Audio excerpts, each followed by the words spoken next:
चीन के साथ जब भी तनाव होता है तो सरहद के साथ साथ देश के अंदर भी कुछ लोगों पर नजर रखने की जरूरत होती है। चीन के समर्थक सत्ता के गलियारों से लेकर मीडिया तक और जेएनयू, अलीगढ़ और जामिया से लेकर शाहीन बाग तक बिखरे पड़े हैं। जिहादी और वामपंथी गठजोड़ इस देश के लिए इस वक्त सबसे बड़ा खतरा है और इसकी वजह है इनका गद्दारी का इतिहास। वामपंथी हमेशा दूसरों के इतिहास पर बात करते हैं लेकिन अपना काला इतिहास किसी को नहीं बताते। लेकिन आज इन वामपंथियों की गद्दारी का इतिहास जानना बहुत जरूरी हो गया है क्योंकि इसका सीधा संबंध आज के संकट से जुड़ा हुआ है। वामपंथियों की गद्दारी का आज एक एक सबूत सामने आएगा, लेकिन उसके पहले देखिए एक पोस्टर जिससे आपको आज का विषय समझने में आसानी होगी। इस पोस्टर में नजर आ रहे हैं चीन के तानाशाह माओ त्से तुंग और ऊपर बंगाली में लिखा हुआ है चीन का चेयरमैन हमारा चेयरमैन। 60 के दशक में भारत की कम्युनिस्ट पार्टी का पोस्टर कुछ ऐसा ही होता था। भारत के वामपंथी नेता गांधी, नेहरू, पटेल को नहीं बल्कि माओ त्से तुंग को अपना नेता मानते थे और यही वजह थी कि 1962 के युद्ध में इन्होंने खुलकर चीन का साथ दिया। इतना ही नहीं, 50 के दशक के आखिरी में जब भारत और चीन के संबंध तेजी से बिगड़ने लगे तो इन वामपंथियों ने न केवल चीन के लिए जासूसी की बल्कि भारतीय सेना में चीन के पक्ष में बगावत करवाने की कोशिश भी की। 1962 में अगर चीन जीता तो इसकी एक वजह पंडित नेहरू की नाकामी थी तो दूसरी वजह वामपंथियों की गद्दारी थी। ये बात मैं इसलिए दावे के साथ कह रहा हूं क्योंकि इस वक्त मेरे हाथ में जो रिपोर्ट है इसमें इन वामपंथियों की गद्दारी की पूरी दास्तां लिखी हुई है। यह है अमेरिका की खुफिया एजेंसी CIA की रिपोर्ट जिसे 7 फरवरी 1962 को तैयार किया था, यानी चीन के साथ युद्ध के ठीक 8 महीने पहले, और इसे सार्वजनिक किया गया मई 2007 में। सोचिए यह खुफिया रिपोर्ट कितनी महत्वपूर्ण रही होगी कि इसे पूरे 45 साल तक अमेरिकी सरकार ने सार्वजनिक नहीं किया। इस रिपोर्ट का नाम है the Indian communist party and the synonym Soviet dispute. ये रिपोर्ट CIA की आधिकारिक वेबसाइट पर उपलब्ध है, चाहे तो आप इसे वहां देख सकते हैं। दरअसल 50 के दशक के आखिर में खुर्शीव के सोवियत संघ और माओ के चीन के बीच वैचारिक टकराव हुआ था।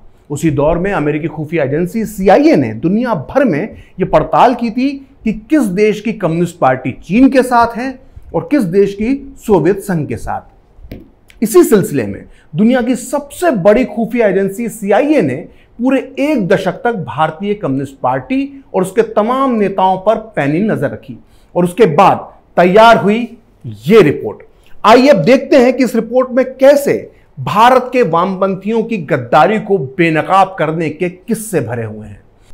CIA की यह खुफिया रिपोर्ट यह बहुत बड़ा खुलासा करती है कि कैसे चीन के कहने पर भारतीय वामपंथी नेताओं ने तिब्बत में चीनी कब्जे को सही ठहराया था और दलाई लामा का विरोध किया था। इसी खुफिया रिपोर्ट के पेज नंबर 57 पर लिखा हुआ है कि अप्रैल 1959 में भारतीय कम्युनिस्ट पार्टी यानी CPI के नेता VT रणदिवे ने चीन के राजदूत पेन तुजिलाई से मुलाकात की, जिसमें रणदिवे ने तिब्बत के विवाद पर चीन को समर्थन देने का भरोसा दिलाया।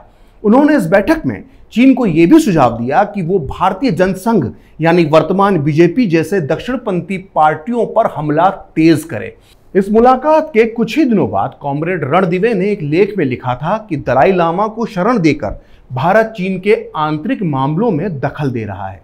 वहीं पार्टी के बड़े नेता वासु पुनैया ने कहा कि तिब्बत पर चीनी कब्जे के बाद विदेशी धरती पर एक ठिकाना मिल गया है जहां से भूमिगत गतिविधियां चलाई जा सकती हैं। CIA की इस खुफिया रिपोर्ट में एक से बढ़कर एक खुलासे हैं। इस रिपोर्ट के मुताबिक ज्योति बसु और हरकिशन सिंह सुरजीत जैसे नेता उस दौर में पार्टी के अंदर खुलकर चीन का समर्थन कर रहे थे। इस रिपोर्ट में लिखा है कि सितंबर 1960 में CPI की बैठक में कॉमरेड ज्योति बसु, हरकिशन सिंह सुरजीत, वासु पुनैया, VT रणदिवे और सुंदरैया ने पार्टी आलाकमान पर यह दबाव डाला कि वो खुलकर चीन को समर्थन और सहयोग प्रदान करें। इस बैठक में जब कुछ लोगों ने उनका विरोध किया तो उनकी खुलेआम बेइज्जती की गई। सोचिए 50 और 60 के दशक में चीन के कट्टर समर्थक रहे ज्योति बसु बाद में पश्चिम बंगाल के लंबे समय तक मुख्यमंत्री रहे। वहीं कॉमरेड सुरजीत को बाद में भारतीय राजनीति का चाणक्य कहा गया और 1989, 1996 और 2003 में उन्होंने इस देश की सरकारें बनाने में बहुत बड़ी भूमिका निभाई। लेकिन हकीकत में कॉमरेड सुरजीत भारतीय राजनीति के चाणक्य नहीं थे, बल्कि तक्षशिला के गद्दार नरेश आंबिक कुमार की तरह थे, जिन्होंने राजा पोरस के खिलाफ विदेशी सिकंदर से हाथ मिला लिया था। सीआईए की इस खुफिया रिपोर्ट के मुताबिक कॉमरेड सुरजीत पर आरोप है कि वो और उनके कुछ साथी भारतीय सेना के अंदर एक गुप्त गुरिल्ला संगठन बनाने का चक्रव्यूह रच रहे थे। लेकिन ऐसा नहीं है कि उस दौर में हर वामपंथी नेता चीन के साथ खड़ा था। कॉमरेड अजय घोष और कॉमरेड दांगे जैसे नेता भी थे जो चीन के खिलाफ थे।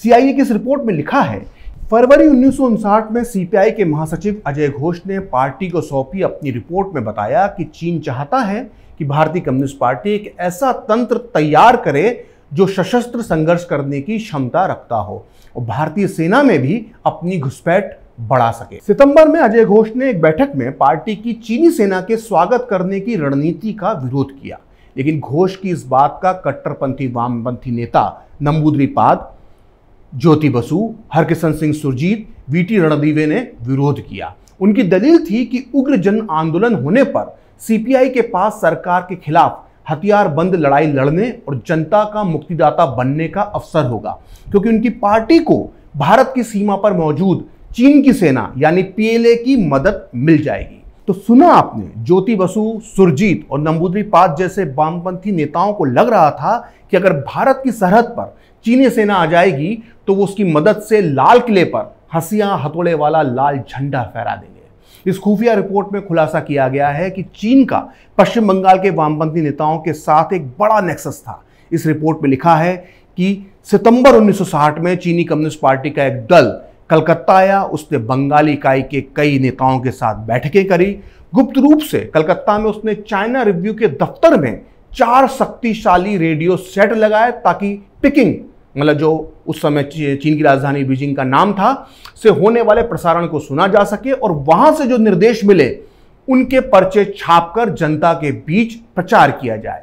सोचिए, चीन ने भारत पर हमला करने के 2 साल पहले ही वामपंथियों की मदद से कितना बड़ा जासूसी नेटवर्क इस देश में तैयार कर लिया था।